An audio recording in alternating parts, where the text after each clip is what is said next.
যে মানুষটি তোমার জীবনে থাকার জন্য তৈরি তাকে ধরে রাখার জন্য তোমাকে নিজেকে ভাঙতে হবে না। আর যে চলে যাওয়ার জন্য তৈরি তাকে ধরে রাখার ক্ষমতা পৃথিবীর কারো নেই।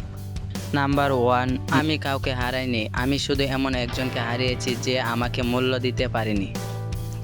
আজ যে মানুষ আমাকে ভুলে গেছে তার জন্য নিজের ভবিষ্যৎ নষ্ট করার কোনো মানে নেই। আমার মূল্য কারো ভালোবাসা পাওয়ার উপর নির্ভর করে না। এই কষ্ট একদিন স্মৃতি হয়ে যাব, যেমন অতীতের অনেক কষ্ট স্মৃতি হয়েছে। আমি ভেঙে পড়িনি, আমি নতুন করে শক্ত হতে শিখেছি। যে আমাকে ছেড়ে গেছে সে আমার গল্পের শেষ নয়, শুধু একটি অধ্যায়। নাম্বার 2, সবসময় মনে রাখবেন আল্লাহ যা কেড়ে নেন তার চেয়ে উত্তম কিছু দেওয়ার ক্ষমতাও তার আছে। আজকের কান্না চিরদিন থাকবে না, সময় সব ক্ষতকে ধীরে ধীরে শান্ত করে দেবে। আর এই কথাটা বিশেষভাবে মনে রেখো, তুমি তাকে ছাড়া বাঁচতে পারবে কিনা সেটা প্রশ্ন নয়। আমি তার আগেও বেঁচেছিলাম, তারপরেও বাঁচব। প্রশ্ন হলো তুমি নিজের জীবনকে কত সুন্দর করে গড়বে। যখন তার কথা মনে পড়বে নিজেকে বলো, আমি তাকে ভালোবেসেছিলাম, কিন্তু এখন আমি নিজেকে ভালোবাসতে শিখেছি। আর যদি তার বিয়ের খবর বা তাকে অন্য কারো সঙ্গে দেখলে কষ্ট হয়, তাহলে মনে রেখো কাউকে ভালোবাসা সম্মান, কিন্তু আমাকে বেছে নেওয়া তার সিদ্ধান্ত। আমার মূল্য এতে একটু কমে যাবে না। নাম্বার 3, একটা কথা মনে রাখতে পারো, আমি তাকে বলতে চাই না, আমি শুধু চাই সে আমার শান্তি কেড়ে নিতে না পারুক। আরেকটা, স্মৃতি থাকবে কিন্তু স্মৃতির উপর আমার নিয়ন্ত্রণ থাকবে না। স্মৃতি আমাকে নিয়ন্ত্রণ করবে না। বাস্তবতা হলো তুমি যত বেশি নিজেকে বলতে হবে তত বেশি মস্তিষ্ক তাকে আমাদেরকে মনে করিয়ে দেয়। বরং তুমি বলো, হ্যাঁ সে আমার জীবনের অংশ ছিল, কিন্তু সে আমার পুরো জীবন নয়। নাম্বার 4, ইংরেজিতে একটা প্রবাদ আছে, the more you tell yourself I must forget her, the more you brain will remind you of হার।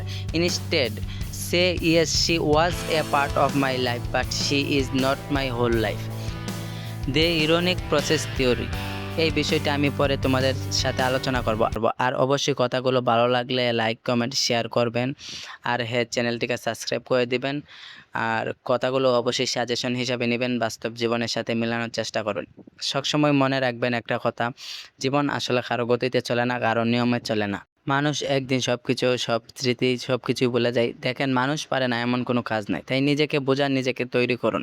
তোমার একটা জীবন আছে, একটা পরিবেশ, একটা লাইফ আছে। তোমার মা বা ভাই বোন আত্মীয় স্বজন আছে। তুমিও বাঁচতে শিখো। তোমারও সব কিছু ভাবনার ক্ষমতা আছে। তুমি ভাবো, মনোযোগ দাও, চিন্তা করো। আসলে তোমার নিয়মে, তোমার সিদ্ধান্তে সব কিছু চলে না, সব কিছু হয় না। তাই বাস্তবতার সাথে তুমি মিলাও। বোঝাতে সবাই পারে, এরকম উল্টাপাল্টা চিন্তা বাদ দাও। বরং সাজেশন হিসাবে নাও, লাইফকে পরিবর্তন করো। তোমাদের চিন্তা, তোমাদের পরিবর্তনই ভবিষ্যতে অনেক দূর নিয়ে যাবে। আজকের এই মডার্ন যুগে, যে ডিজিটাল যুগে, কে কী বলতে পারে সেটা বড় বিষয় না, কার কথা কেমনভাবে তুমি দেখছো সেটা বড় বিষয়। তাই এই মডার্ন যুগে সব কিছুকে তুমি ইল্লিগাল বা অন্যরকম খারাপ মনে করতে পারো না। তোমার অবশ্যই ভালো লাগলে তুমি ভালো মতামত জানাবে, খারাপ লাগলে খারাপ মতামত জানাবে। ভুল হলে অবশ্যই কমেন্টে জানাতে পারো, সমস্যা নেই। আর কথাগুলো কাজে লাগলে, সঠিক হলে, অবশ্যই সঠিক মনে হলে তুমি সাজেশন হিসাবে নাও, নিজের লাইফকে পরিবর্তন করো। উল্টাপাল্টা ভাবনা, উল্টাপাল্টা চিন্তা সব বাদ দাও।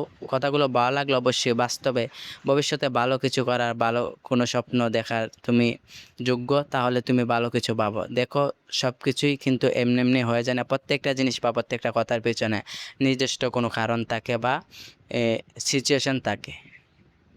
ধন্যবাদ। অবশ্যই ভালো থাকবেন, সুস্থ থাকবেন। আসসালামু আলাইকুম।